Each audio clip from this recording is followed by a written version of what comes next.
దేశ విభజన సమయంలో జరిగిన ఘటనలు, ప్రత్యేకించి భారతీయుల మీద జరిగిన అకృత్యాలు నేటి తరానికి తెలియజేయాల్సిన బాధ్యత ప్రతి ఒక్కరిది.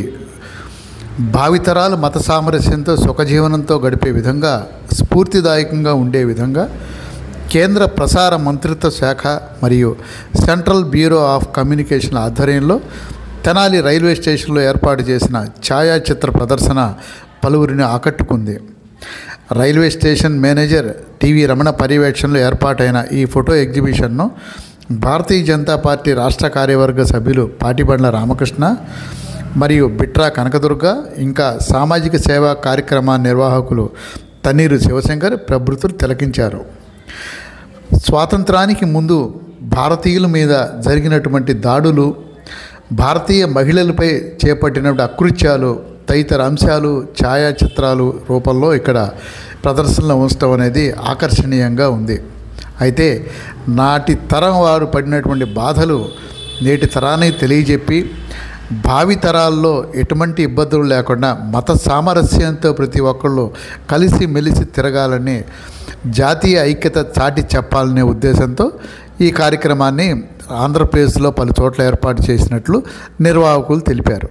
విడిపోకముందు, పాకిస్తాన్గా భారతదేశం విడిపోకముందు జరిగిన అకృత్యాలు కానివ్వండి, దాడులు కానివ్వండి, ఆస్తి నష్టం కానివ్వండి, లక్షలాది మంది వలస కానివ్వండి, వాటిని ప్రతిబింబిస్తూ ఆనాటి దురాఘాతాలను, దృశ్యాలను ఈరోజు ప్రజలకు కళ్ళకు కట్టినట్లు చూపించడానికి ఏర్పాటు చేసిన ఒక చిత్ర ప్రదర్శన.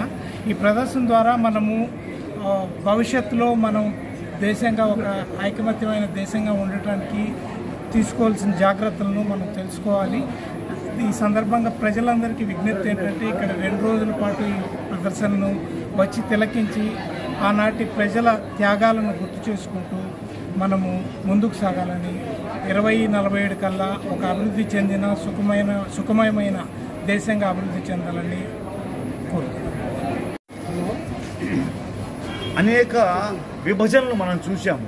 విభజన అన్నది ఒక కుటుంబంలో ఉంటుంది. 2 ఊర్లు, జిల్లాలు విభజించబడ్డాయి.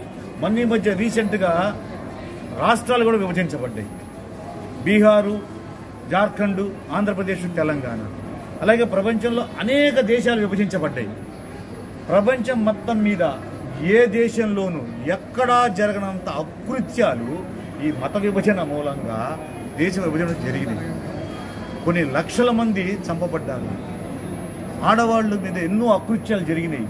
చిన్నపిల్లలను చూడకుండా చాలా దారుణాలు జరిగినాయి.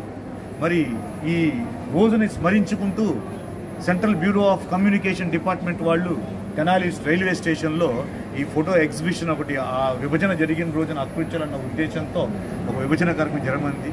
సో ఇది మన తెనాలి ప్రజలందరూ ఈ ఎగ్జిబిషన్స్ వచ్చి దర్శించుకొని వాళ్ళ అభిప్రాయాలు కూడా చెప్పాలని కోరుకుంటున్నాను. జై శ్రీరామ్.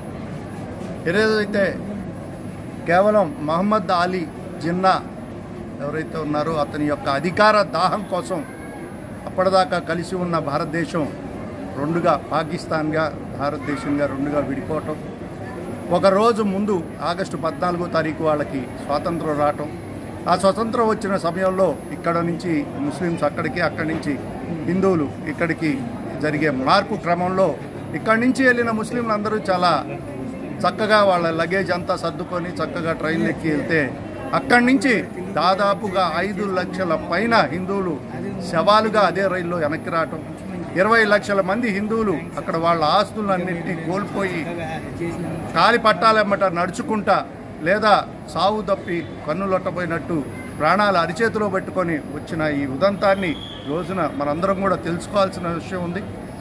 ఆ రోజు అంతటితో ఆగిపోకుండా పాకిస్తాన్ ఈ రోజుకి మన మీద అదే అకృత్యాలు, అదే విధంగా బోర్డర్లో ఎవరైనా సైనికులు దొరికితేనో లేదా ఎవరైనా పొరపాటున వారి చేతికి దొరికితే వాళ్ళ మీద అదే అకృత్యాలు కొనసాగిస్తూ ఉంది. ఈరోజు బంగ్లాదేశ్లో చూస్తూ ఉన్నాం. ఈ విధమైనవన్నీ కూడా ప్రజలకు తెలియజేసే ఉద్దేశంతో ఏదైతే ఈ రైల్వే స్టేషన్లో ఈ కార్యక్రమాన్ని చేపట్టారో దీని సందర్భంగా రైల్వే వారిని మేము ప్రత్యేకంగా అభినందిస్తూ ఉన్నాం. అదేవిధంగా ప్రజలందరూ కూడా తెలుసుకోవాలని కూడా ఈ సందర్భంగా కోరుకుంటా ఉన్నాం. తెనాలి డబుల్ హార్స్ రుచికరంగా ఉంటుంది, అనుబంధాల్ని పెంచుతుంది. క్వాలిటీ మరియు టేస్టీ స్వీట్స్ కొరకు Shashi sweets and bakery, Ganganammapeta, Tenali. మగువలు మెచ్చిన mart Nataraj jewellery mart, Tenali.